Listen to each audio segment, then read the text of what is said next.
Boa noite a todos. Mais um evento do Fórum Inteligência. Nosso tema de hoje será o 14º Plano Quinquenal da China e suas consequências para o Brasil. Tatiana Prazeres e Paulo Esteves serão os palestrantes e os mediadores Márcio Scalércio e eu. O Fórum Inteligência é fruto da iniciativa da Insight Comunicação e do BRICS Policy Center, criado para pensar e explorar novas agendas e buscar soluções para os desafios contemporâneos. O Fórum pretende disseminar o debate não convencional das questões nacionais junto aos agentes de países emergentes e ser um canal ativo e singular junto aos países membros do BRICS, Rússia, Índia, China e África do Sul. Cada palestrante terá 20 minutos para sua apresentação. Encerrada essa fase, passaremos para perguntas e respostas, que os participantes poderão encaminhar aos mediadores pela plataforma que estiverem usando, ou a Zoom ou pelo Facebook. Eu passo a palavra agora para o professor Márcio Scalércio, que fará a apresentação dos palestrantes. Professor. Boa noite, bem-vindo todos e todas, bem-vinda a Tatiana e o Paulo. A professora Tatiana Prazeres, ela é professora e pesquisadora da Universidade de Negócios Internacionais e Economia em Pequim, né? Ela tem uma coluna semanal na Folha de São Paulo, onde ela escreve sobre China e assuntos internacionais. Além disso, a professora Tatiana Prazeres, ela também é professora do mestrado profissional do IRI, do Instituto de Relações Internacionais.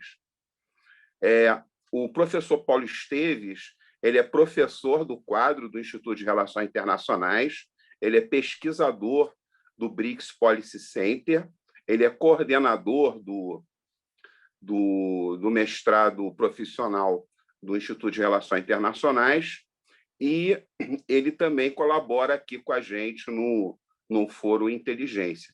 Então, muito obrigado pela presença. Podemos ir adiante, Francisco. Obrigado, Márcio. Eu também queria agradecer a presença dos dois. A doutora Tatiana Prazeres está em Pequim e o Paulo Esteves está também no exterior. Professora, a senhora tem 20 minutos para a sua apresentação. Por favor. Boa noite. O dia para mim, né? São 8 da manhã aqui em Pequim. Boa noite para quem está nos assistindo no Brasil. Queria cumprimentar o Francisco, Paulo, o Márcio. É um prazer participar desse bate-papo, na verdade, com vocês. O tema é fascinante porque o plano quinquenal chinês é uma janela para uma série de assuntos que são fundamentais para a gente entender a China no mundo, como a China se vê, que desafios a China identifica para o seu desenvolvimento. Então, eu acho que é uma janela de entrada para muitas discussões interessantes. Bom, a China tem planos quinquenais desde 53, o foco inicialmente era econômico, mas ao longo do tempo isso foi mudando e hoje o plano é muito abrangente, como eu mencionei, né, uma janela para um universo muito rico de assuntos. Acho que eu começo falando sobre o valor do plano antes de entrar no 14º plano quinquenal. Eu vejo algumas análises que tratam o plano de uma maneira, desconsideram, né, diminuem seu valor, como se fosse, enfim, simplesmente uma aspiração, um documento que refletisse desejos, né? E, por outro lado, vejo análises que, digamos, enfatizam, na minha visão, em excesso o contrário, como se o plano explicasse absolutamente tudo.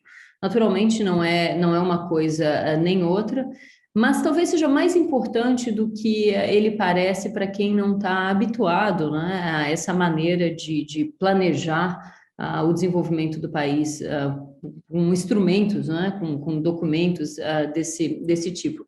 Eu queria compartilhar rapidamente a minha tela aqui, porque eu acho que ajuda a explicar. Mas, basicamente, é o seguinte, o plano é uma grande mensagem Primeiro, para o próprio partido, né? Para os membros do Partido Comunista Chinês, são mais de 90 milhões de pessoas que são vinculadas ao partido na China, e a comunicação de uma maneira única, coerente, estruturada a respeito de como as autoridades do país veem o desenvolvimento nos próximos 5 anos é algo que tem valor. É uma mensagem também para empresas estatais, né? Para bancos, por exemplo, né? Como é que essas metas, esses objetivos, né? Menos metas hoje, mais objetivos se refletem, tem impacto, né? na política de empréstimos de bancos, etc. É uma mensagem também para o setor privado, orienta a ação de agentes privados. Os agentes privados sabem, digamos, como os bancos veem as prioridades do país, sabem como os agentes públicos veem as prioridades. É também uma mensagem para as células do Partido Comunista dentro das empresas, né, que é algo que existe. Então, para que, digamos, essas pessoas façam seu papel à luz de objetivos maiores no Estado. E é uma mensagem muito importante para províncias e também para as municipalidades chinesas, né? Mas principalmente para as grandes províncias, a clareza, digamos, dos objetivos, ou, digamos, das aspirações das autoridades centrais, servem de parâmetro para que se saiba, porque no futuro isso se reflete em promoção dentro dos quadros do partido, se reflete em ascensão profissional, para esses governadores, né, de províncias e autoridades de diferentes tipos. Então, a China, possivelmente mais do que qualquer outro lugar, tem a capacidade de mobilizar recursos, de orientar os seus esforços, e aí não apenas do Estado, não apenas no nível nacional, também no nível provincial e no plano das cidades, não apenas no setor público, mas também no setor privado, para esses mecanismos a que eu me referi, e o plano, de alguma maneira, ajuda a amalgamar esses fatores rumo a esses objetivos que digamos, que se almejam. Então, de novo, não é que o documento não tenha valor, ao contrário, eu acho que tem mais valor do que se estima. Eu acho que muitas vezes fora daqui se diz, é um documento, mais um desses, etc. Eu acho que não é isso. Por outro lado, claro, nem tudo é explicado pelo plano. O slide que eu queria compartilhar aqui ajuda um pouco a explicar como é que se dá a repercussão, né, de metas nacionais no nível de províncias, cidades e mesmo de condados, de vilas. Esse slide é da Merix, né, dessa consultoria, que faz um trabalho interessante a respeito de China. E esse slide não é do plano quinquenal, tá? Antes, só para deixar claro, é do Made in China 2025, da política industrial chinesa, mas o espírito é o mesmo, né? Então, digamos, aqui nós temos os níveis, né? A China, e aí o exemplo da província de Zhejiang, a cidade de Ningbo e um condado. Então, digamos, aqui você tem 10, né? Então, são categorias de indústrias que não são, digamos, desenvolvidas pelo plano mais baixo, né? Pelas províncias e cidades. E aí aqui a gente tem um número de prioridades, digamos, que Zhejiang definiu para si, e aí então você tem lá o setor petroquímico, verde, indústria de não sei o quê, novos componentes eletrônicos, internet das coisas, cloud computing, big data, etc. Isso no nível provincial. E aí, no nível da cidade, desses 11, você tem mais 6, dentro dos 11, você tem 6 segmentos que se traduzem em projetos específicos, mas que fazem parte dessa orientação maior definida na política do Made in China 2025. Então, aqui, enfim, indústrias emergentes, serviços, etc. E aí, no nível do município, desses 6, você tem 4 que são mais específicos, mas que se traduzem em projetos, em iniciativas alinhadas, esse é o ponto, com as metas que são nacionais, que se desdobram em provinciais, no nível das cidades, no nível dos condados. Então, eu acho que isso, e esse slide está aqui só por isso, ajuda a ilustrar de que maneira essas metas nacionais, essas aspirações nacionais se refletem, não é, digamos, em todo todo o país, como isso é capaz de mobilizar recursos, né, até no nível das cidades. Em muitos países, talvez que não tenham a mesma capacidade de mobilização de recursos, a gente vê planos nacionais um pouco como sinal de expressão de desejo, né? Mas não vem acompanhado de instrumentos para viabilizar esse desejo, e na China a gente tem esse tipo de instrumento e mais. O governador da província de Zhejiang vai ser bem avaliado pelos quadros do partido, pela elite do partido, a partir da sua capacidade de contribuir para o desenvolvimento do projeto que é nacional. O mesmo prefeito da cidade e o mesmo, enfim, no nível do condado.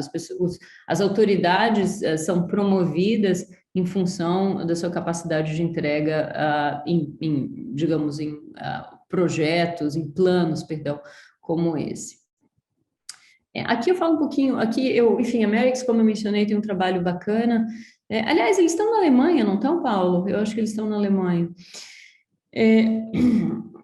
Eles, digamos, indicaram os temas, né, e com que frequência eles aparecem nos capítulos do plano quinquenal desse que foi adotado agora em março, né? Então, agora eu falo especificamente do plano quinquenal.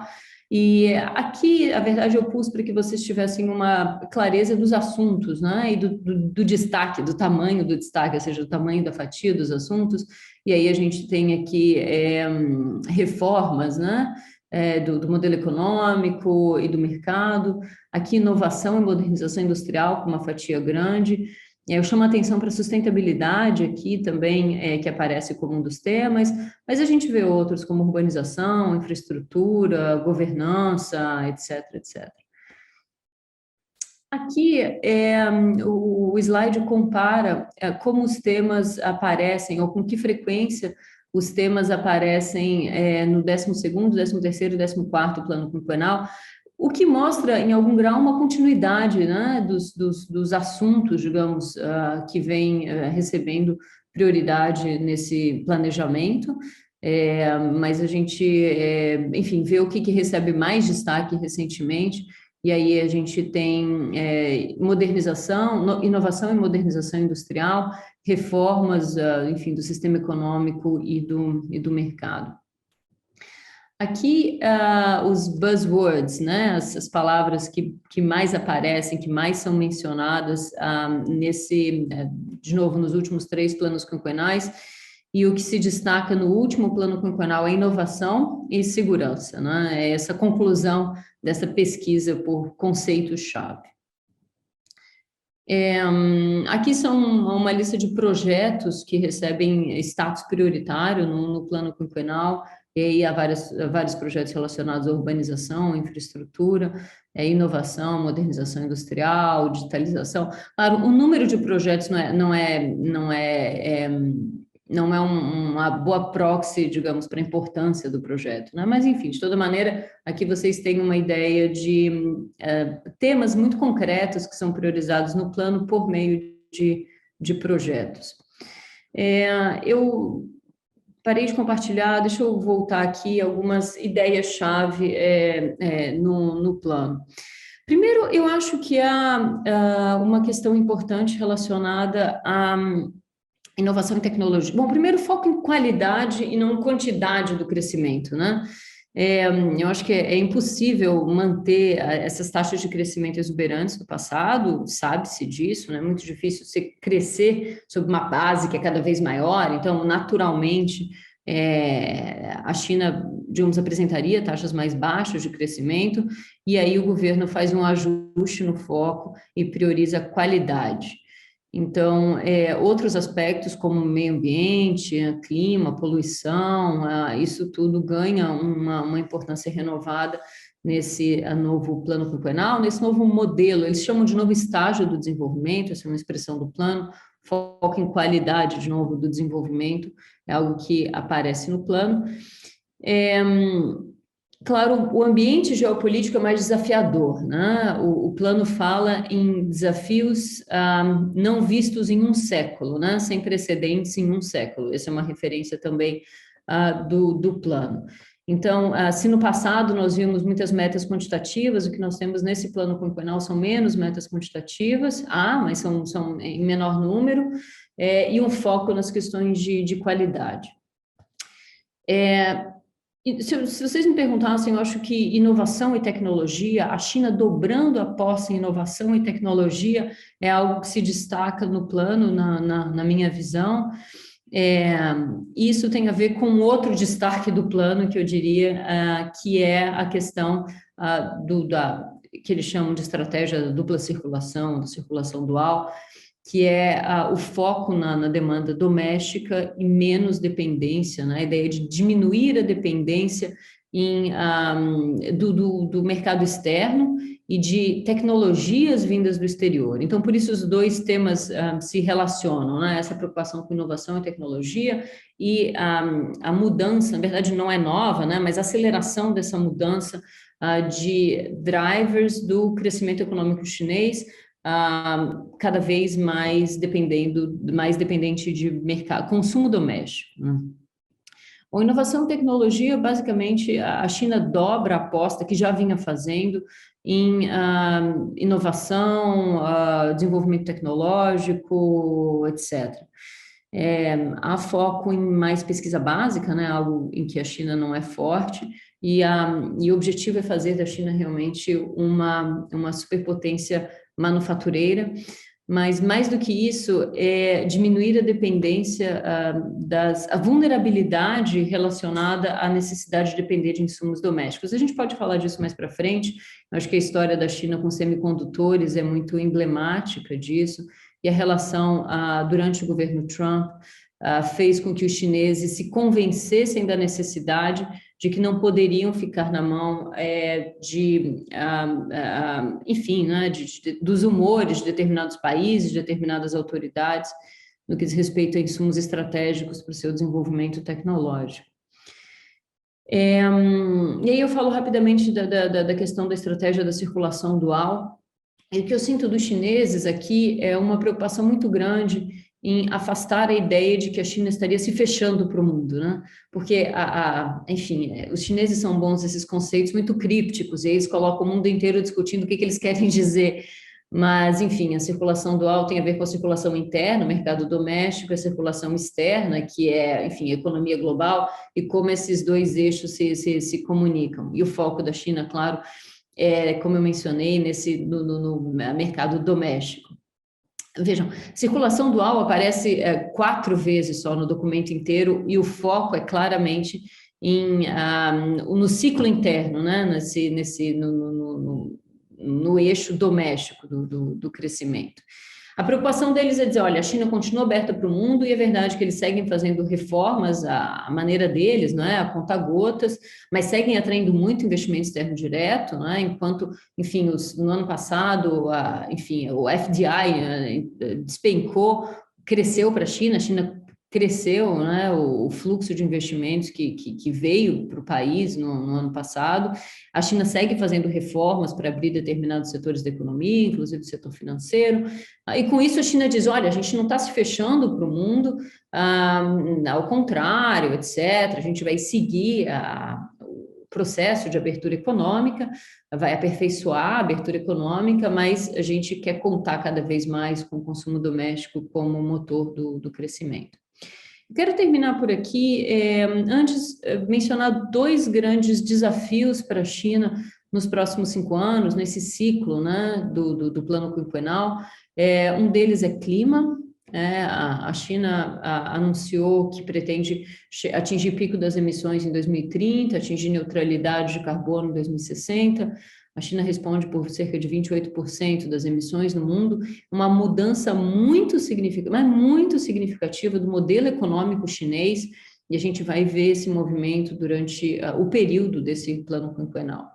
E o outro aspecto que eu destaco digamos que tem repercussão, tem impacto nesse ciclo do plano, é a demografia, né? A China acabou de divulgar o último censo, com dados muito interessantes a respeito dessa preocupação, por exemplo, de envelhecer antes de enriquecer, preocupação grande com taxa de fertilidade muito baixa, né, mais baixa em várias décadas, casamentos em baixa, divórcios em alta, mudança do papel da mulher na sociedade. Então, há uma questão demográfica aí que impacta, digamos, os desejos do governo, e a gente vai ver esforços das autoridades para, de alguma maneira, mitigar esse problema nos próximos 5 anos. Eu termino dizendo que o plano revela continuidade, em boa medida, e eu acho que isso é uma marca do modelo chinês, né? Eles fazem ajustes de rumo, mas não se joga fora o que se fez antes. Eu acho que às vezes é mais, enfim, é mais interessante vender o plano como uma grande revolução. Na minha visão, não é.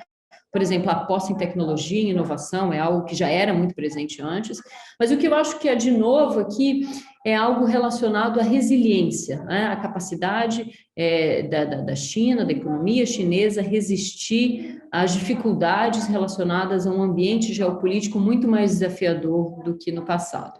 Então, a resiliência, para mim, é palavra-chave. Se eu tivesse que, talvez, escolher uma palavra, eu acho que seria essa, e ela se relaciona tanto com o modelo da circulação dual, quanto com essa aposta dobrada em tecnologia e inovação. É isso, gente. Obrigada. Obrigado, professora Tatiana. Então, vamos ter a oportunidade de debater alguns aspectos desses durante a nossa parte de perguntas e respostas. Tem muita coisa aqui para a gente ver. Professor Paulo Esteves, por favor. Boa noite a todas e todos. Obrigado, Francisco, obrigado, Márcio. Vai ser muito difícil falar depois da Tatiana. A Tatiana é a especialista no assunto, eu estou aqui meio que tentando passar pouca vergonha no final das contas. Eu vou trabalhar um pouco na linha do que a Tatiana levantou, talvez detalhando um ponto ou outro, mas nós estamos operando com as mesmas referências, então vocês vão ver algumas análises coincidentes nesse caso. Mas eu queria começar chamando a atenção para o fato de que o plano como a Tatiana disse, ele é já uma tradição, uma prática corrente do Partido Comunista Chinês, e de alguma maneira já estabelece também um pouco dessa relação Estado-partido, marca essa relação Estado-partido na China, mas ele vem em um contexto bastante singular, um contexto em que a afirmação do Xi Jinping como uma liderança que deve se manter na condução do Estado chinês nos próximos 20 anos, ou que projeta a possibilidade de ficar no poder nos próximos 20 anos, e isso significou já uma brutal centralização de poder na China. Um dos elementos dessa centralização de poder são exatamente as células que a Tatiana mencionou no interior das empresas, tanto empresas públicas, mas também empresas privadas. Então, esse é um dado importante, uma condição de contorno da preparação desse plano quinquenal que deve ser considerado. O segundo ponto a ser considerado também já é a projeção de um novo lugar da China no sistema internacional, onde a China vai progressivamente se apresentando agora, não mais, ou se apresentando como um Estado que está saindo dessa posição de upper middle income country para a posição, de fato, de um país em desenvolvimento, e o que significa dizer que se trata de um Estado que deve assumir novas responsabilidades também no sistema internacional. Terceiro lugar, a rivalidade com os Estados Unidos, aberta na gestão Trump, que tem efeitos, me parece, sobre esse discurso que enfatiza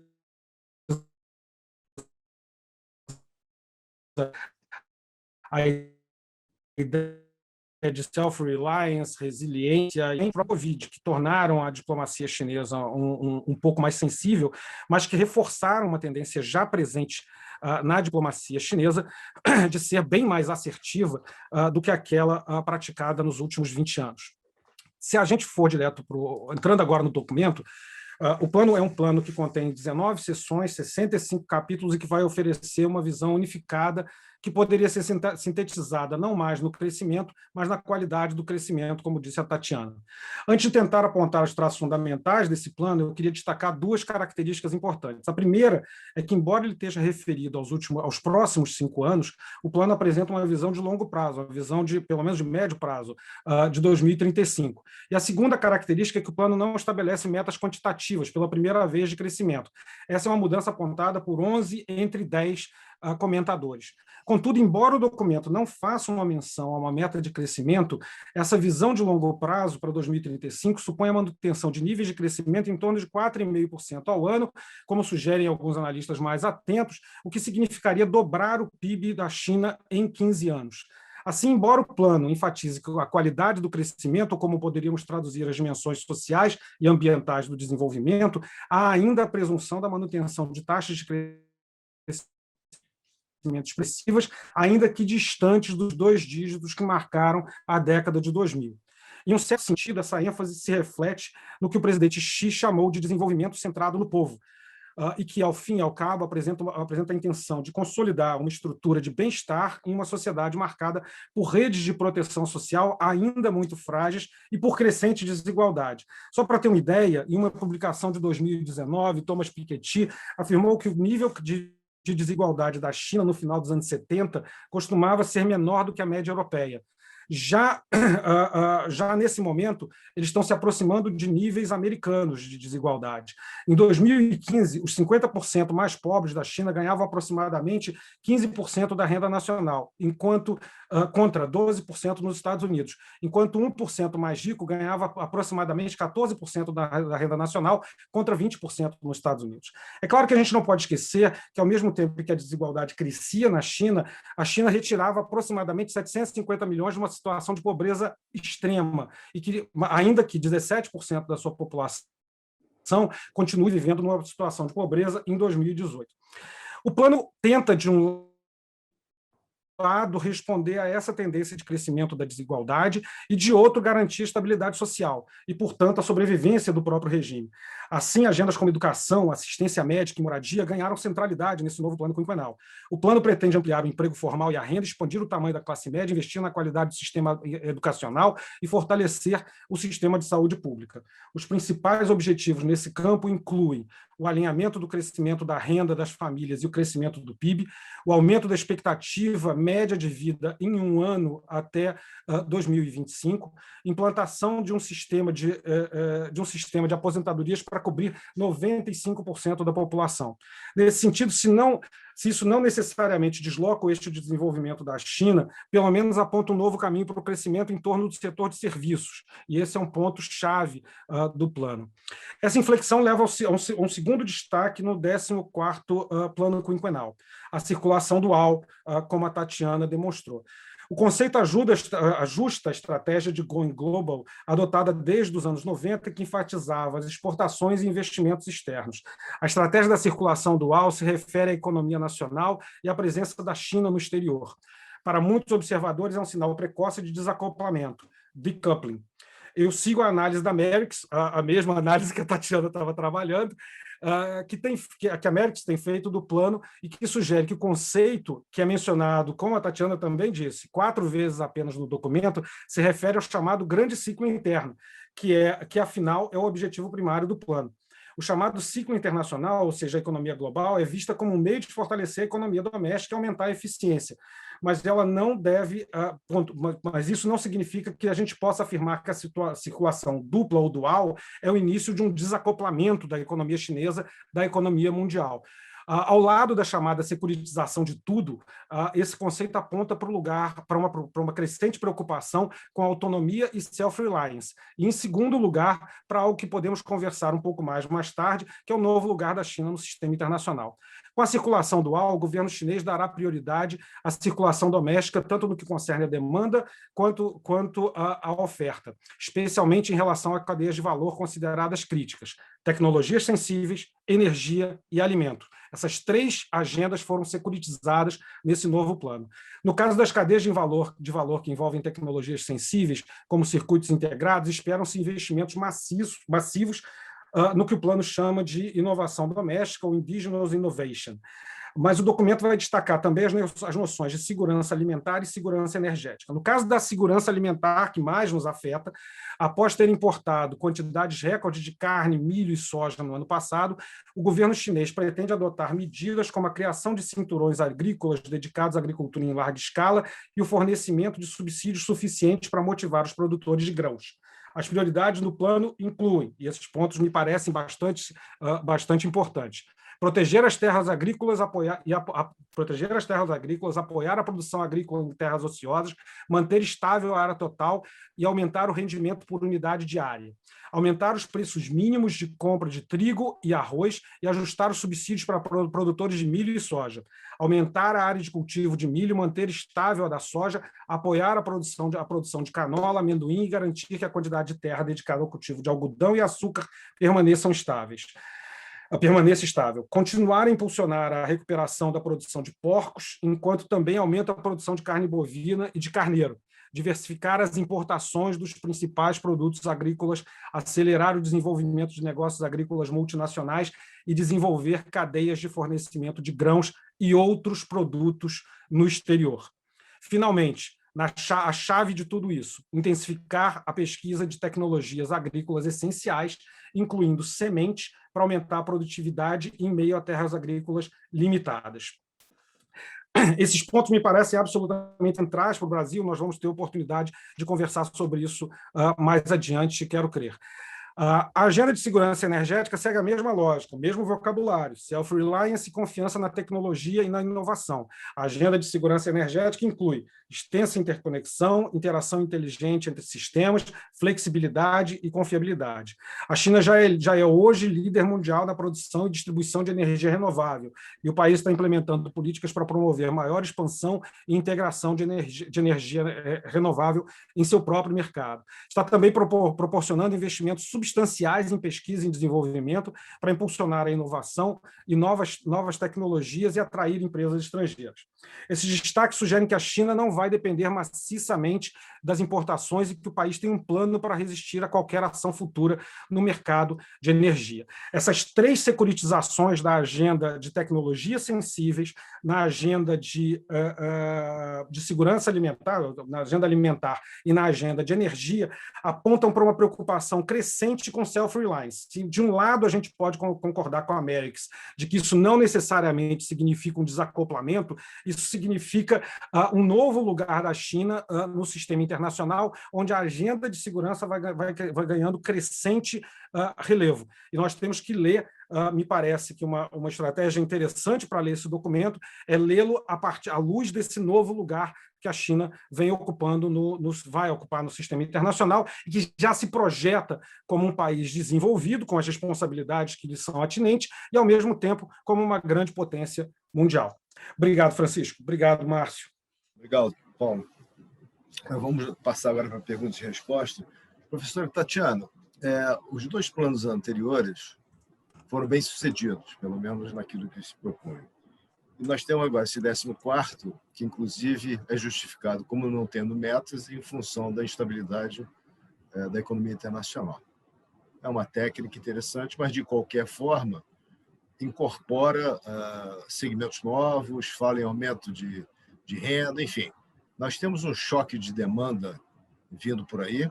As cadeias internas terão capacidade para absorver isso e a demanda por insumos e alimentos do exterior fazem desse processo sustentável ou vamos ter um novo boom de preço e pressões inflacionárias internas na China? Obrigada pelas perguntas, Francisco. Eu gostei muito da intervenção do Paulo. Só antes de responder a sua pergunta, eu gostaria de destacar algo que o Paulo mencionou e que eu esqueci de mencionar, que tem a ver com o resgate das pessoas da pobreza e eu chamei de ex-pobres, né? Que na verdade as pessoas estão ainda numa situação muito vulnerável, mas não são mais pobres para fins dos critérios chineses. E o desafio novo para o governo é realmente consolidar uma grande classe média, inclusive porque isso é fundamental para o consumo doméstico, né? Então, a China hoje tem 600 milhões de pessoas vivendo com até $150 por ano, e enfim, esses não são pobres, mas estimular o consumo doméstico depende necessariamente de consolidar essa classe média, impedir que as pessoas voltem para uma situação, as pessoas que estão vulneráveis voltem a um estado, digamos, retrocedam, né, nos ganhos que tiveram, e isso faz todo sentido à luz do plano. Então, eu acho que o foco que antes era em pobreza passa a ser consolidar a classe média e, como o Paulo falou, lidar com a questão da desigualdade, que é um problema aqui, que incomoda. A desigualdade não é algo novo, mas cresceu nos últimos anos. Há uma frase conhecida de Deng Xiaoping, quando, enfim, ele se referiu ao início da abertura, e dizia, deixe alguns ficar ricos primeiro, e isso é muito repetido, né? Só que a frase continuava e era completada com para que todos fiquem ricos depois, né? E em que momento nós vamos passar para, bom, e agora como a gente ajuda a fazer o barco dessa nova classe média, ou dessa classe média baixa, efetivamente subir. A China é o país que tem o segundo maior número de bilionários no mundo, e é um país que é capitalista e não enfim, esse modelo único, né? E a percepção dos chineses a respeito dos bilionários, a China é o país que no ano passado, digamos, gerou o maior número de bilionários, e onde os bilionários se tornaram ainda mais ricos, né? E eu me interesso para saber a atitude dos chineses a respeito da questão da concentração de renda num país que é o que tem o modelo que tem. E a impressão que eu tenho é que as pessoas admiram, né, enfim, os bilionários, que servem de inspiração para que os chineses trabalhem ainda mais, porque eu acho que trabalham muitíssimo, mas a questão da desigualdade e da consolidação dessa classe média é algo que é importante para a China nos próximos 5 anos e se coaduna com esse objetivo mais amplo de estimular a economia por meio do mercado doméstico. Então, só fazendo essa referência ao que o Paulo falou, que eu acho que é fundamental, né? Francisco, voltando para a sua pergunta, eu acho que os chineses investem muito tempo em explicar o que a dupla circulação não é, né? Eles têm buscado reassegurar ou, digamos, convencer o resto do mundo de que a dupla circulação não significa fechar a economia chinesa para o mundo, mas eu acho que, como eu tinha mencionado, o foco é em resiliência da própria economia chinesa em função de um ambiente externo mais desafiador e de mais baixo crescimento econômico também, né? Claro, a gente está vendo aí uma retomada forte no pós-Covid em algumas regiões, mas a verdade é que a queda, né, no ano passado foi muito significativa. Quando o mundo se retraiu, a China cresceu, e, enfim, contar com a economia internacional, enfim, é arriscado, né? A China conta mais com o seu próprio mercado, apesar de que, claro, não só as importações, mas as exportações da China cresceram, esses pacotes de estímulo têm sido adotados, inclusive, nos Estados Unidos, contribuem para o crescimento da economia chinesa. Mas a China pretende cada vez menos ter que contar com isso e pretende se desenvolver, estimular a economia a partir de fatores internos. Eu não acho que a China se feche para o mundo, não acho que seja isso, mas eu acho que é uma mudança de ênfase, né? É uma mudança de ênfase em relação a esse entusiasmo com a globalização, com a inserção internacional, com cadeias de valor, etc, etc. E como o Paulo bem mencionou, a questão da segurança tomando uma dimensão, não só na China, mas nos Estados Unidos, né? Acho que os Estados Unidos, na era Trump, inauguraram essa fase de tratar tudo como uma questão de segurança nacional. O secretário de Estado americano falou, segurança econômica é segurança nacional. Nessa base, a gente vê vê serem corroídos os pilares que construíram a ordem internacional. O Paulo fala disso mais à frente. Mas se tudo é uma questão de segurança nacional, realmente toda a lógica de um regime internacional de comércio, por exemplo, fica sob risco, né? Enfim, Trump a gente viu com, carros alemães na Quinta Avenida, é uma questão de segurança nacional, migrantes do México é uma questão de segurança nacional, alumínio, aço vindo do Canadá é uma questão de segurança nacional. Enfim, os chineses responderam a isso também e responderam investindo, né, em tecnologia para diminuir esses gargalos, diminuir essas vulnerabilidades. A China também editou uma lei de segurança nacional, de controle de exportações, voltada para isso, ou seja, está, digamos, se equipando com as ferramentas para responder da mesma forma.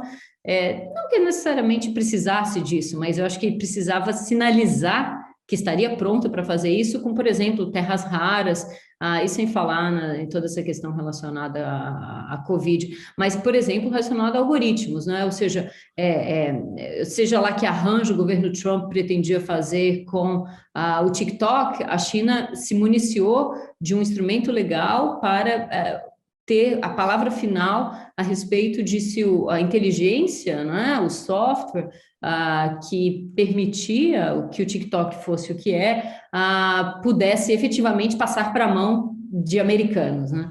Então, a agenda da segurança realmente ganhou outra dimensão nos últimos anos. Eu acho que muda de maneira muito substantiva a visão que os chineses têm a respeito desse entusiasmo com a economia internacional, globalização, cadeia de valor, etc, etc. Eu queria esclarecer a pergunta, professor, é o seguinte: toda essa incorporação de classe média, novos contingentes, vai ter um choque de demanda. E, olhando o interesse brasileiro, vai ter um novo boom de commodities, quer dizer, teremos uma nova leva de aumento de demanda por insumos e alimentos? Olha, eu não vou apostar aqui em preço de commodity, porque não está no meu paycheck isso.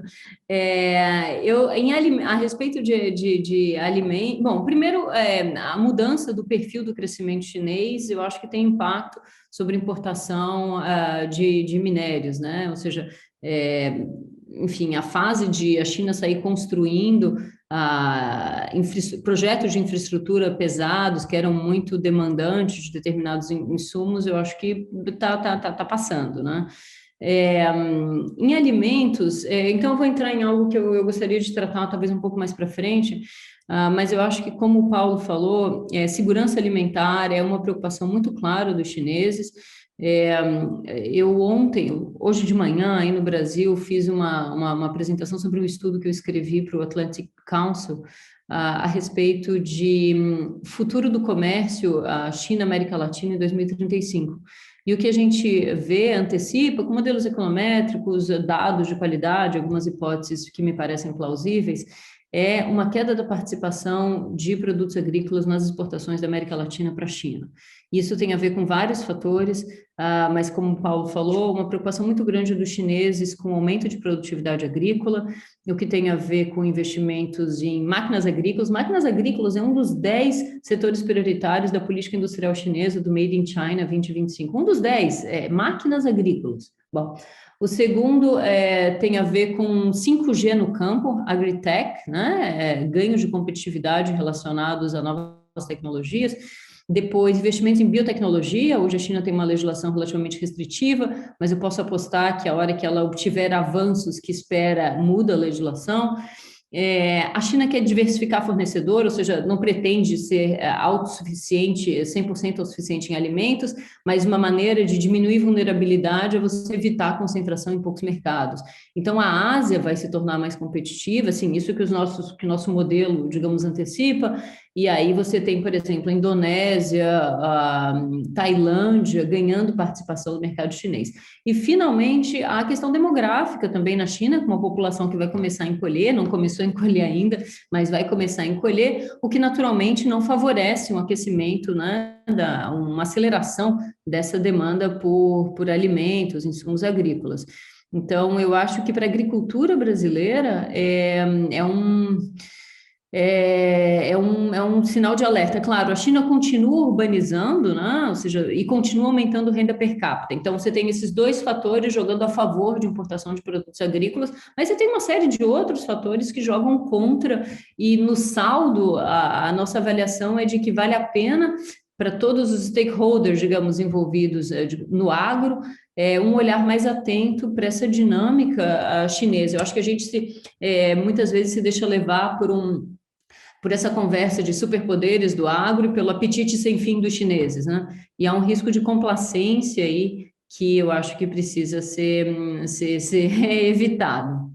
Paulo, pegando mais ou menos essa linha, o recente acordo da área de comércio da China com as nações do Sudeste Asiático, que eu diria que a Indonésia representa realmente a fatia maior, mas é um agregado de 600 milhões de pessoas, tem um potencial agrícola razoável para a China, vamos dizer assim, poder operar. Está longe disso. Nesse momento, o acordo trata mais de certificado de origem, quer dizer, ainda está nos seus princípios, nos seus primeiros passos. Mas você vê a China, além de fazer uma revolução tecnológica interna, aumentando produtividade, a despeito de ser campeão de produção de vários produtos, você é terceiro maior, mas tem uma demanda interna muito grande, você vê uma estratégia de diversificação agrícola, ou seja, começar a penetrar em países, primeiro asiáticos, para não falar da África, para aumentar as suas fontes de suprimento? Primeiro, Francisco, deixa eu só pedir uma coisa para vocês. Se eu roteei aqui no 4G, se der problema, por favor, me interrompam. Eu espero que vocês estejam ouvindo bem. Mas vamos lá. Eu acho que tem dois movimentos acontecendo. O primeiro deles é esse segundo movimento que você mencionou agora no final, que é a África. Né? Eu acho que há um potencial grande de expansão das atividades agrícolas também chinesas na África. Isso não deve ser perdido, a gente não deve perder de vista. Né? A China com a África tem um mecanismo de cooperação já bastante longevo, que é o FOCAC, e que tem colocado a agricultura também nas suas prioridades. Eu sempre me lembro que eu participei de um evento em Pequim que tratava de BRICS, no final das contas, na Universidade da Agricultura. Quando a gente entrou no auditório, 250 pessoas no auditório, todas elas estudantes africanos. O número de pessoas o número de africanos, ou de estudantes africanos que estão indo se formar na China não é nada desprezível e é comparável com os investimentos que a China tem feito na África. Acho que esse é o primeiro dado. O segundo dado que a gente tem que considerar é o fato de que já existe um braço agrícola do Belt and Road. E uma boa parte desses investimentos estão sendo feitos por dentro do Belt and Road. Então, essa estratégia de diversificação, ela não é que ela vá acontecer, ela já está em curso. É possível que ela demore ainda para apresentar os seus resultados ou ganhos futuros, mas essa estratégia de diversificação já está em curso. Eu queria lembrar e sugerir a todos, ontem teve um debate também sobre o plano quinquenal promovido pelo SEBRE. Vale a pena dar uma olhada nesse debate promovido pelo SEBRE. Uma das coisas que o Renato Bauman chama atenção é que uma forma de olhar para essa agenda de segurança alimentar é olhar como uma ameaça para o Brasil. Né? Existe o risco de nós perdermos mercado. A outra forma de olhar é de uma forma positiva, em primeiro lugar, entender que pode ser que aumentem os investimentos em agricultura no Brasil. Esses investimentos, os investimentos chineses o carro-chefe ainda não é a agricultura, embora já seja uma agenda crescente, ainda não é a agricultura. Em segundo lugar, é importante também compreender que esses investimentos em inovação da China, na China, se o Brasil souber trabalhar, eventualmente podem gerar ganhos também para a produção brasileira. Então, todo esse investimento em maquinário, etc., é algo que pode gerar também ganhos para a agricultura brasileira, ganhos de produtividade para a agricultura brasileira, se isso puder ser aproveitado de uma maneira inteligente. Falar aí com o Paulo, são duas questões. Talvez a Tatiana também possa falar sobre o assunto. Eu não sei nem se vocês querem falar desse assunto, mas vamos lá. Primeiro, é o seguinte, o plano quinquenal ele fala de segurança propriamente dita, segurança internacional, fala de alguma coisa relativa a forças armadas chinesas, a investimento nessa área, coisas desse gênero, ou alguma novidade que o sistema internacional, de alguma maneira, deva se preocupar, especialmente no que diz respeito às questões que tem ali na região, né? Mar da China, etc. e tal. Isso é uma questão. Uma outra questão é essa questão que eu não sei se vocês estão a fim de falar, etc. e tal. A outra questão é falar um pouco mais de como vocês pensam o lugar da China no sistema internacional. se isso tem, se vocês podiam dar umas dicas sobre isso. Aí a pergunta, essas duas questões seriam para tanto para o Paulo quanto para a Tatiana. Ladies first, alguma coisa desse tipo? Damas primeiro, tudo bem? Obrigada, Márcio. Sobre a primeira pergunta, eu não, na verdade, não me detive a isso, meu foco não é segurança, defesa. O contexto, o pano de fundo é muito claro, né? Os desafios geopolíticos e os desafios externos maiores em uma década, em um século, perdão. Então, o pano de fundo é esse, mas eu não tenho detalhes sobre essa dimensão do plano. Sobre a China digamos, no sistema internacional, né? Eu acho essa questão muito importante. O que eu sinto conversando com os meus colegas chineses aqui é que a China busca no cenário internacional, na política internacional, um papel equivalente ao seu peso econômico, né? É only natural para eles que eles se vejam numa posição de dar as cartas, né, francamente, ainda que com outros, mas não só tomar regras, tomar, enfim, entendimentos dos quais não fazem parte, etc. A China pagou caro, por exemplo, para entrar na OMC, a China se beneficiou enormemente da OMC, o mundo se beneficiou da OMC, mas essa lógica que a China chega a um clube que já existe, paga um ticket alto para entrar, aceita regras que discriminem a China por 15 anos, isso eu acho que ficou para trás. Em algum sentido, eu sinto a China reformista, né? A China quer a reforma da OMC, quer a reforma da FMI, quer a reforma de organizações internacionais, e a China, ao mesmo tempo, é revisionista, né? Ou seja, ok, é difícil fazer desse jeito, deixa eu fazer do meu aqui. Então, a gente tem o Belt and Road, tem o Asian Infrastructure Investment Bank, tem o New Development Bank, ou seja, a China vai criando estruturas, mecanismos, etc., que ajudam a moldar regimes internacionais de acordo com as suas preferências. É surpreendente, é preocupante, é o que é, na minha visão, mas é, sobretudo, reflexo de um país muito mais autoconfiante, né? Na minha visão, a crise de 2008, 2009 foi um divisor de águas na maneira como a China se vê no mundo. A partir daquele momento, a China diz: eu não me vejo mais em posição de tomar lição dos Estados Unidos ou do Ocidente a respeito de como manejar a minha economia. Enfim, a China, a partir daí, se sente mais à vontade no plano internacional para avançar, digamos, a sua própria visão de mundo. Há um documento interessante dos 70 anos da fundação da Nova China, né, de 2 anos atrás, em que ela delineia, um white paper, que ela delineia exatamente essas visões, e isso para mim fica claro. Olha, a gente é um grande apoiador do multilateralismo, então, especialmente nos anos Trump, eu acho que a China se viu nessa posição de levantar a bandeira do multilateralismo, mas a gente também tá pronto a contribuir à nossa maneira, e eu acho que o Belt and Road é algo que é muito emblemático da maneira chinesa de avançar essas reformas, porque, digamos, debaixo do guarda-chuva do Belt and Road, muita coisa pode ser incluída. Eu acho, para terminar, nós estamos vivendo uma mudança estrutural na ordem internacional, com a ascensão chinesa, digamos, as próximas décadas verão essas tensões entre China e Estados Unidos se acentuarem, a maneira como os americanos respondem, como a China responde, como os americanos respondem a essas pretensões chinesas, né? O quanto eles estão dispostos a dividir o pódio da economia mundial com a China, quanto eles estão dispostos a aceitar uma convivência, uma coexistência pacífica, como a China responde ao que os americanos, enfim, o comportamento americano, eu acho que vão ser os fatores que vão determinar, digamos, a ordem internacional daqui para frente. Excelente, obrigado. Paulo? Mas eu não olhei com atenção para a agenda de segurança. A agenda de segurança, obviamente, está presente, particularmente no que diz respeito à agenda da uma só China, né? A agenda de Taiwan, nesse caso.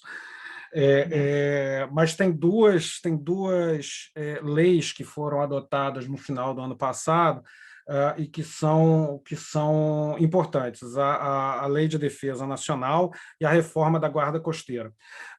Essas duas leis são importantes, em primeiro lugar, porque a primeira, a Lei de Defesa Nacional, ela permite a mobilização de enormes contingentes de civis e de militares numa espécie de rapid deployment, numa forma de... Você que é o especialista na área, me dá uma tradução para o deployment que não está me vindo nada agora. Engajamento Isso, de milícias, né? Isso, exatamente, rápido engajamento. Do Rio de Janeiro. Então, essa agenda está lá, né? Essa agenda está lá. E a reforma da guarda costeira, ela permite que a guarda costeira use a força quando haja, digamos, intrusos em águas consideradas águas sob soberania, sob jurisdição chinesa, o que, né, naturalmente, né, para bom entendedor, pingo é letra, né? Não precisa dizer mais nada. Então, essa é a primeira questão. A segunda questão é que há uma menção, e agora, francamente, eu já não me lembro se isso está no plano quinquenal ou está nos documentos que foram emitidos no ano passado, preparatórios para o plano quinquenal, que diz o seguinte, que com relação a Taiwan, o governo chinês pode recorrer, dentro do direito internacional, a todos os recursos. Obviamente que o governo chinês tem uma compreensão do que é Taiwan, que não necessariamente o governo de Taiwan concorda. Não é? Então, esses documentos, eles mais ou menos eles enquadram uma perspectiva sobre a região que me parece que vai fazer com que, não nesse ano, mas no futuro próximo, e durante o período do plano quinquenal, as tensões na região possam aumentar significativamente. E isso assinala, isso tem a ver também com uma segunda dimensão, com a sua segunda pergunta, que é o novo lugar da China no próprio sistema internacional. Esse lugar que a China se compreende hoje permite que o governo chinês aponte para uma direção distinta daquela emergência harmoniosa que era característica dos anos 90. Agora, a diplomacia chinesa é muito mais assertiva e pode recorrer a meios coercitivos. Isso já aponta para o eventual recurso a meios coercitivos. E isso se dá naturalmente com relação à agenda de Taiwan. Eu estou insistindo em Taiwan porque uma das questões que me preocupa em tudo que nós vivemos no governo, no caso do governo, nós vamos ter oportunidade de conversar sobre isso, mas uma das questões que nós vivemos no ano passado, que é assistir filhos do presidente brasileiro fazendo lives com a bandeira de Taiwan atrás, são, digamos, ações que não são exatamente bem consideradas pelo governo chinês. E a diplomacia chinesa está se tornando cada vez menos tolerante, menos tolerante com esse tipo de posição. Isso me parece que nós temos que tomar algum cuidado, exatamente porque ela assume uma posição muito mais assertiva e coercitiva, se você quiser. Assim, perdão, deixa eu só levantar uma questão que eu acho que é importante sobre o novo lugar da China. Eu acho que tem dois eventos que são interessantes e que nós nunca devemos perder de vista. O primeiro deles os dois são relacionados ao Acordo de Paris. Em primeiro lugar, eu estou convencido de que a condição de possibilidade para que o Acordo de Paris fosse o Acordo do Clima fosse celebrado foi o fato de que 6 meses ou 8 meses antes da conferência, o presidente Obama e o presidente Xi Jinping tiveram um encontro no qual os dois estabeleceram as suas respectivas contribuições nacionais. Então, já há uma compreensão por parte dos Estados Unidos e por parte da China de que o clube das grandes potências é formado por essas duas grandes potências. O resto é potência intermediária, o que inclui, eventualmente, a própria Europa. Mas é importante ter esse cenário claro, é importante ter claro que já há uma compreensão de que alguns problemas não serão resolvidos se esses dois países não estiverem na mesa. Eu acho que o mesmo nós assistimos agora também na última rodada de negociações chamada pelo presidente Biden. O segundo ponto diz respeito às responsabilidades internacionais. A China, em 2015, no Acordo do Clima, ela defendeu e saiu ganhando uma lógica de negociação que é chamada de bottom-up, de baixo para cima. que é uma lógica segundo a qual cada um dos países apresenta o que considera que são suas contribuições voluntárias para um acordo internacional. Essa lógica é uma lógica ainda de um país em desenvolvimento, de um país emergente.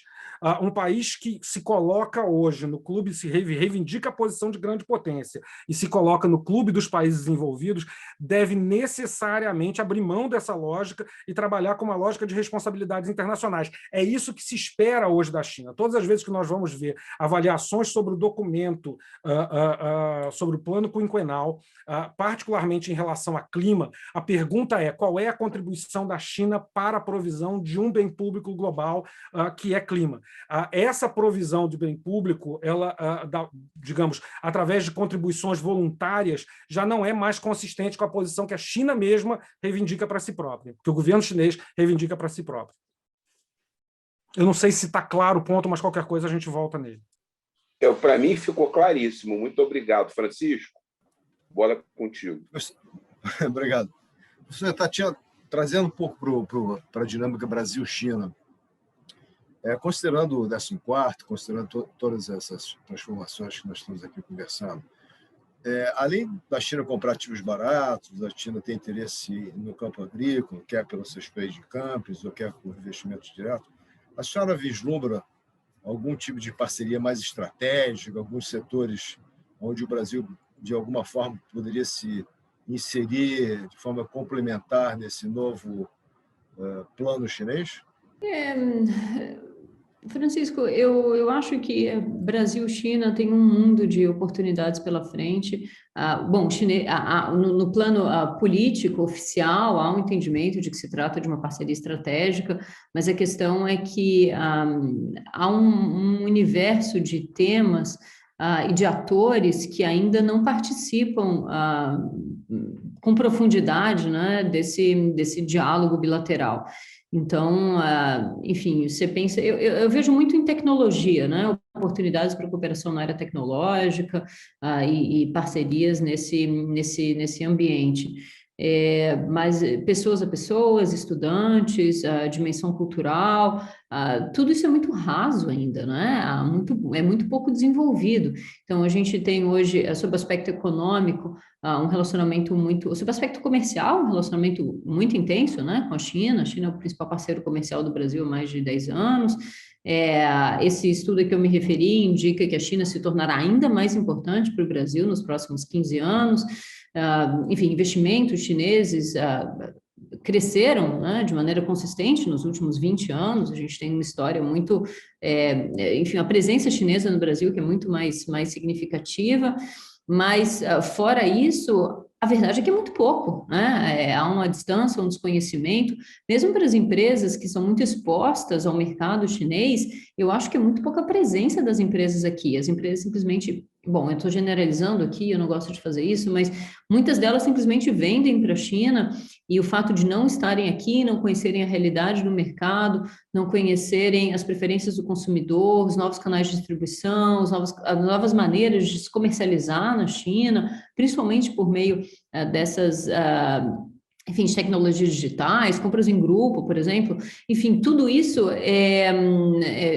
há um espaço, eu acho, para que as empresas brasileiras conheçam. Isso que eu estou falando desse universo em que eu acho que o relacionamento já é forte, né? Mesmo onde o relacionamento é forte, há um universo de aspectos a serem explorados, aprofundados e portanto, a parceria, né, se tornar mais estreita. Me surpreende a baixa presença institucional de determinadas empresas, associações setoriais, francamente, do Brasil, aqui na China.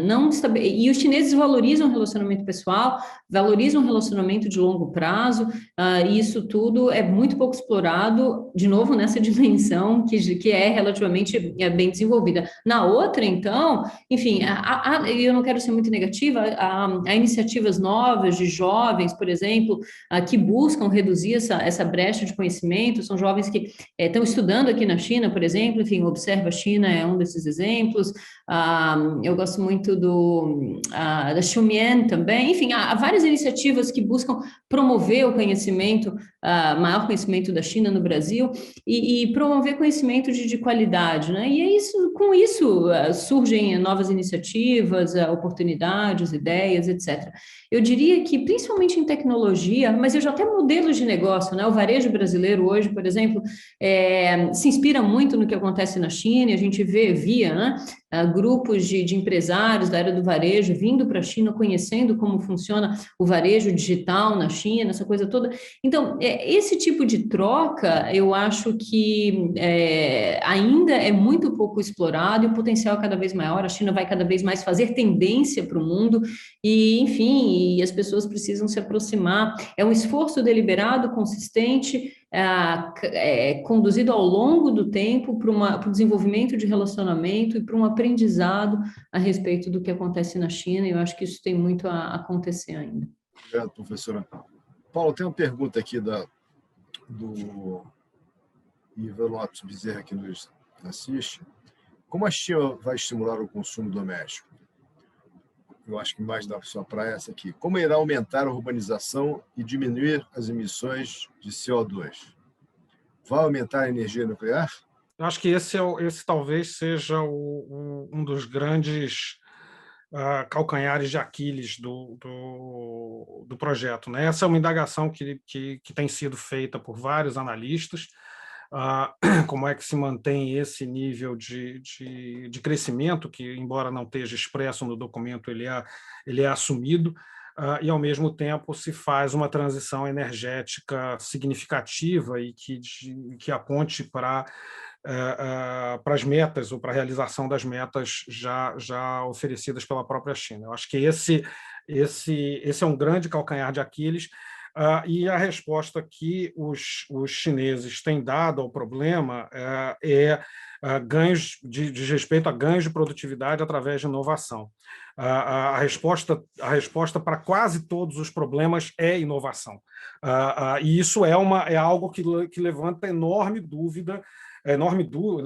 quantidade de dúvidas entre todos os analistas. Se nós seremos capazes, se a China será capaz, de fato, de produzir inovação suficiente para que possa de alguma maneira, navegar a transição energética e dar conta, por exemplo, de um processo de urbanização crescente, de abandono da população do campo. Eles falam em revitalizar o campo, em primeiro lugar, falam em integrar as áreas urbanas às áreas rurais. Essa é uma fala, uma linha presente no plano, mas, ao mesmo tempo, há a presunção de que vai continuar numa escala chinesa, por assim dizer, vai continuar um processo de urbanização importante. Então, essa é uma pergunta sem resposta, no final das contas. Não há nenhuma grande aposta que não seja na inovação tecnológica. Eu posso fazer um comentário a respeito de como promover, né, o desenvolvimento.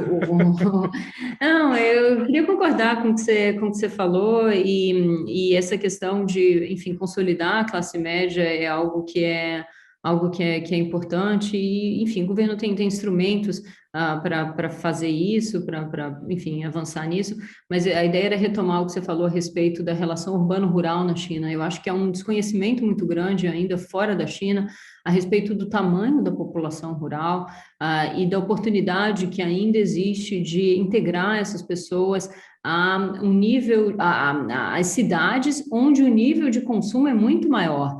Então, essa questão da brecha urbano-rural é fundamental para ativar, né, o aumento do consumo doméstico. Como fazer isso de maneira ordenada é o grande desafio. Eu, enfim, recentemente escrevi sobre Chongqing, né? Enfim, numa das colunas da Folha, eu mencionei, um dia ainda vou escrever sobre Chongqing, a maior cidade do mundo, de que ninguém nunca ouviu falar. E a Folha disse, vai para lá e contem. E aí eu fui, e o que é fascinante, enfim, o aspecto que me chamou a atenção a respeito de Chongqing é porque é um pouco uma janela para explicar como funciona o desafio no plano nacional da integração entre o rural e o urbano, porque Chongqing, que tem, enfim, uma população fabulosa, parte dela é rural, e como o registro de residência na China, o RUCOU, de alguma maneira funciona como um regulador dessa integração. Então, eu só queria, na verdade, fazer eco ao que você falou, Paulo, a respeito da integração rural-urbana como um dos elementos catalisadores da demanda interna na China. Eu vou fazer uma pergunta de natureza doméstica, e é para os dois também, tanto para a professora Tatiana quanto para o professor Paulo.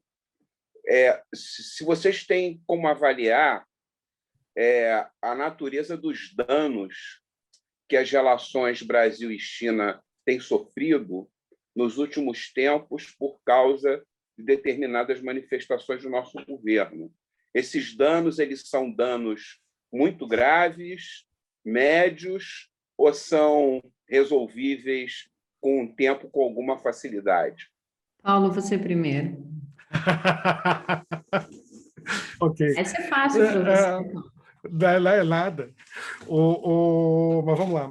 Eu acho que tem, em primeiro lugar, Márcio, eu acho que tem uma avaliação a ser feita da chamada parceria estratégica do Brasil e China, que é uma parceria celebrada lá nos anos 90, mas que vai perdendo parceria estratégica. Acho que é a primeira parceria estratégica da China, inclusive.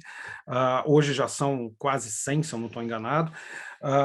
Mas eu acho que era importante a gente reavaliar essa parceria estratégica, porque o lugar da parceria estratégica do Brasil nessa parceria estratégica, é um lugar que acompanha a própria desindustrialização do Brasil, e embora o relacionamento com a China tenha rendido coisas como o agrupamento BRICS, sempre foi, mesmo ao longo dos anos 2000, sempre foi uma relação tensa, uma relação em que setores empresariais brasileiros sempre tensionaram o governo em relação, por exemplo, ao reconhecimento da China como economia de mercado. Enfim, sempre houve problemas nessa parceria estratégica. Esses problemas, naturalmente, se agravaram no último período, não é? Eu não acredito que tenha sido causado um dano intransponível.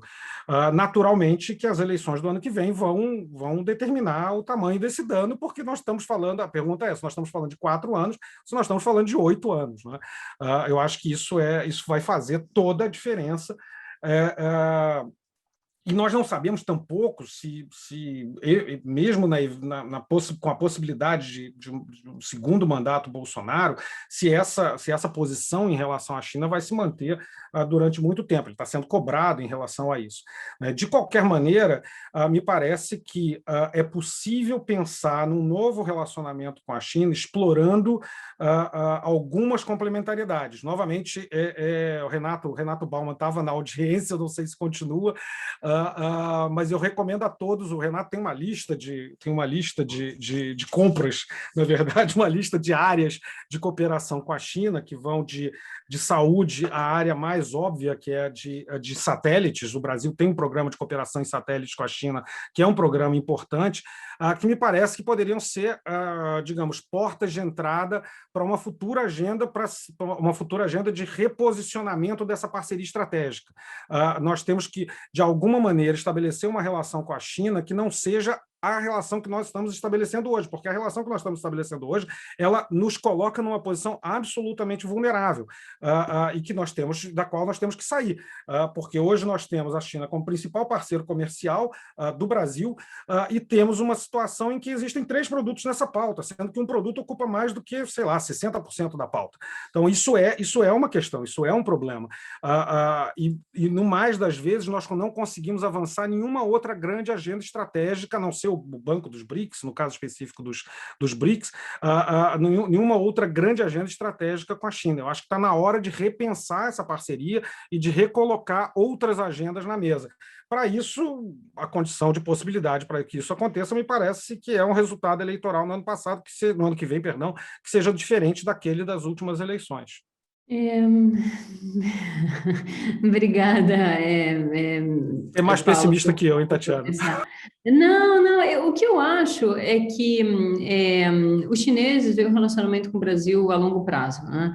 E estão dispostos a tolerar determinados comportamentos na expectativa de que seja uma aberração, assim, pontos fora da curva.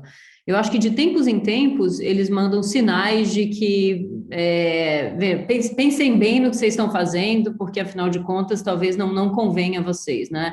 E aí, por exemplo, me vem à mente agora uma mensagem recente, um tweet do embaixador da China no Brasil, dizendo que no momento, vírgula, sei lá, cerca de 85% das vacinas administradas no Brasil são da China e tal. No momento, vírgula, ou seja, de tempos em tempos, há recados muito mais duros que esse, absolutamente como eu diria, talvez consistentes com essa última fase, uma fase mais recente da diplomacia chinesa, que o Paulo se referiu, né, do Wolf Warrior, etc., mas não consistente com o histórico, né, da maneira como os diplomatas chineses se comportam. Então, eu acho que há muito ruído, né, nesse relacionamento bilateral no plano político, mas até agora essa retórica negativa não se traduziu em ações concretas. A possibilidade paira no ar, né, e eu acho que de tempos em tempos há sinais, há recados disso, mas no momento não se traduziu em medidas concretas.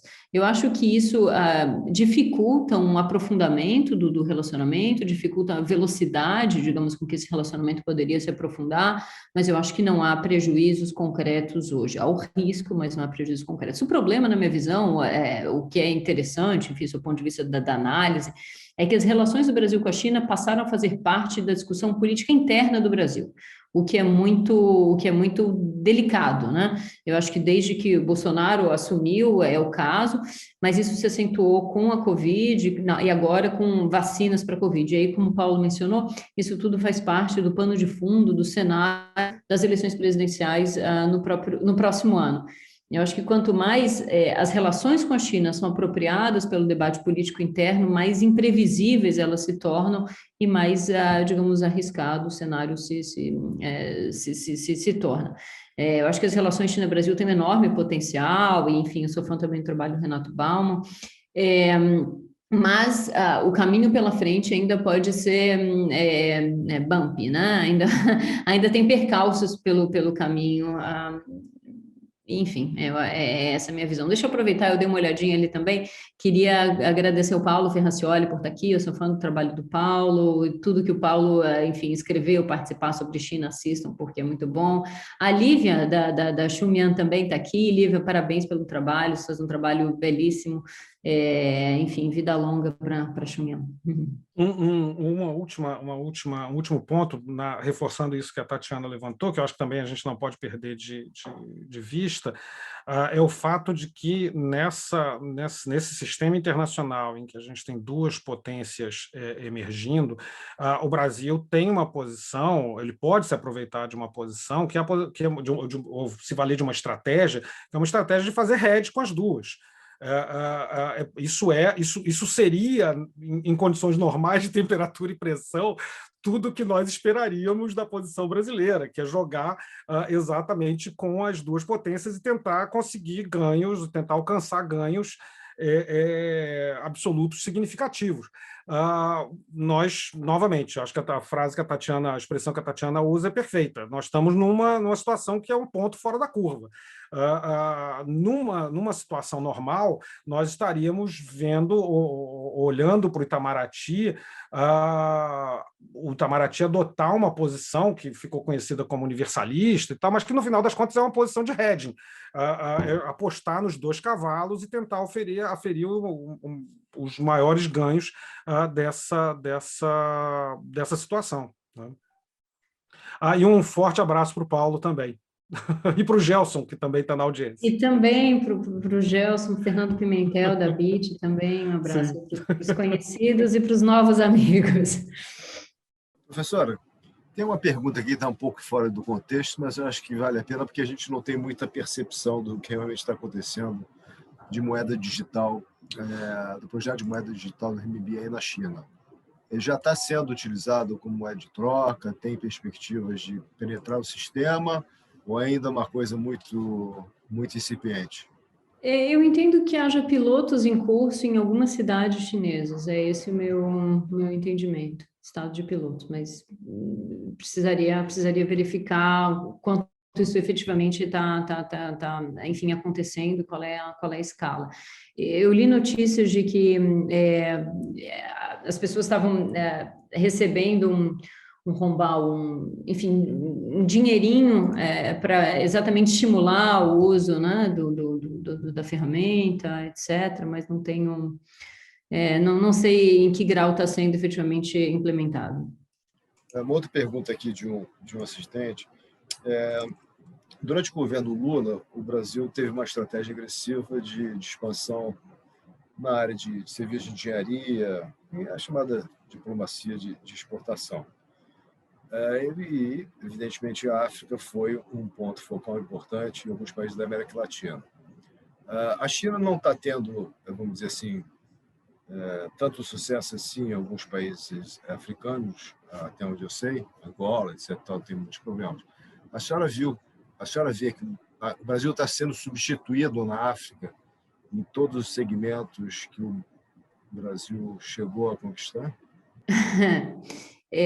Eu não queria estabelecer uma relação de causalidade entre a atuação externa e, digamos, o fato do Brasil estar se retirando da África em termos de investimento em infraestrutura, engenharia, etc. Mas a verdade é que a presença chinesa cresce e o Brasil é o que é. Vocês conhecem melhor. A presença chinesa cresce, há percalços, mas hoje eu acho que é uma África que é muito mais aberta, muito mais, enfim, com muito mais boa vontade em relação à China do que algumas análises fazem crer. Há desconfiança, há incômodo, há casos, inclusive, de, enfim, episódios de racismo na China que incomodam profundamente os africanos, etc., mas a verdade é que para muitos países africanos, a China is the only game in town, é o que há, né? E eu acho que é muito difícil para europeus ou americanos resistirem ao movimento chinês sem nada oferecer em troca, né? A China é muito competente em, enfim, executar projetos,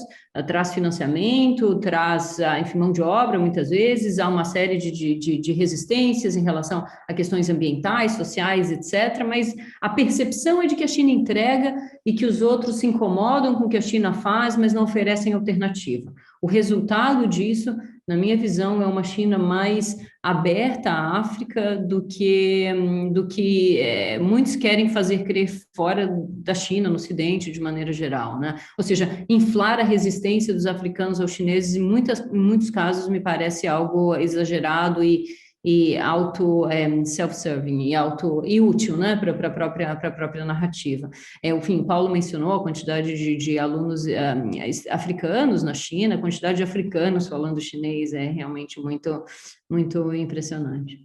Nessa linha, Francisco, se me permite, eu acho que tem a Lívia levanta um ponto que é essencial, que é o financiamento, né? A China tem o Exim Bank, tem o Banco Chinês de Desenvolvimento, enfim, tem uma série de instituições que podem financiar os investimentos na África, os investimentos que são o pacote que eles chamam de projetos completos, né, que vem desde o financiamento até a execução da obra.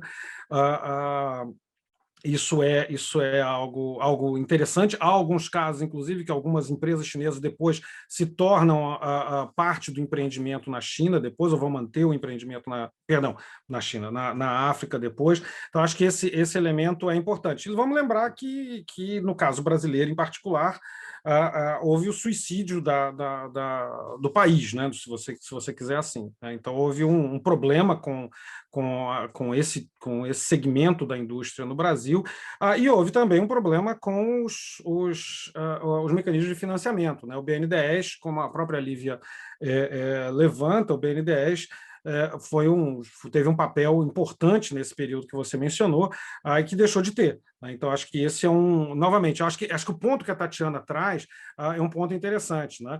Que é a politização do debate externo no período eleitoral, né? Vamos lembrar, em 2014, de como foi feito o debate sobre investimento externo do Brasil na África ou na América Latina durante a campanha. durante a campanha de 14, não estou nem falando da última campanha, estou falando já na campanha de 14. Eu acho que isso é um problema, né? Essa má compreensão do que são esses instrumentos é um problema que a gente tem que superar de alguma maneira.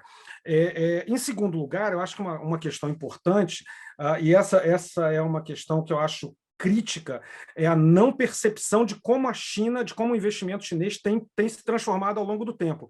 Se a China era menos avessa ao risco, ela está se tornando também cada vez mais avessa ao risco, inclusive ao risco reputacional. Então, é importante perceber que muitas empresas chinesas hoje já adotam guidelines de ponta com relação ao tal do ESG. Então, do ponto de vista ambiental, do ponto de vista social, as empresas chinesas muitas vezes têm se ajustado a essas normas internacionais, e o próprio governo chinês tem, de alguma maneira, incentivado esse ajuste. Então, eu não estou dizendo que todo o investimento chinês seja, enfim, livre de qualquer tipo de crítica, mas é possível perceber que os investimentos chineses estão se tornando mais avessos ao risco do que eram há 20 anos atrás, e que, portanto, há um novo padrão de investimentos aparecendo nesse momento. Aquelas críticas que a gente ouvia, os chineses mandam sua mão de obra para a África, é trabalho escravo, isso já não se diz mais. Se conversar com qualquer liderança africana mais séria, isso já não é algo que a gente possa, enfim, que seja moeda corrente na África. Então, acho que isso é algo que nós temos que observar. A China está mudando, a qualidade do investimento chinês está mudando, e isso aponta exatamente para essas novas responsabilidades que a própria China vem assumindo. Paulo, obrigado. Bom, nós já estamos estourando nossa hora, tem mais 8 perguntas aqui, mas depois eu encaminho para vocês. Professora Tatiana, professor Paulo, quero agradecer a presença, e eu vou passar a palavra agora para o nosso querido Márcio Scalercio para ele fazer o fechamento. Muito obrigado. Bom, obrigado. Foi excelente, foi excelente mesmo, né, professora Tatiana, professor Paulo. Eu aprendi bastante, tenho a impressão que a audiência também. O Foro Inteligência, então, obrigado a todos, né? Aí eu quero fazer um lembrete: o Foro Inteligência, ele voltará a acontecer no dia 28 de maio, às 19 horas, com o tema Politização de Supremas Cortes, cujo palestrante vai ser o Conrado Rubner, né? Então, isso também é uma característica do foro, né? Os assuntos eles são muito diferenciados, né? Então, quer dizer, estão todos convidados para dia 28 de maio, 19 horas, para mais uma reunião do Foro Inteligência. Então, obrigado, professora Tatiana. É um prazer em conhecê-la, eu não a conhecia. Paulo, eu já conheço há algum tempo. Obrigado a todo mundo que participou. E obrigado ao Francisco também aí pela parceria. Então, é isso. Obrigado a todos, uma boa noite. Obrigada, gente. Foi um prazer conversar com vocês. Obrigada pelo convite. Até a próxima. Obrigado, Tatiana. Obrigado a todos e todas.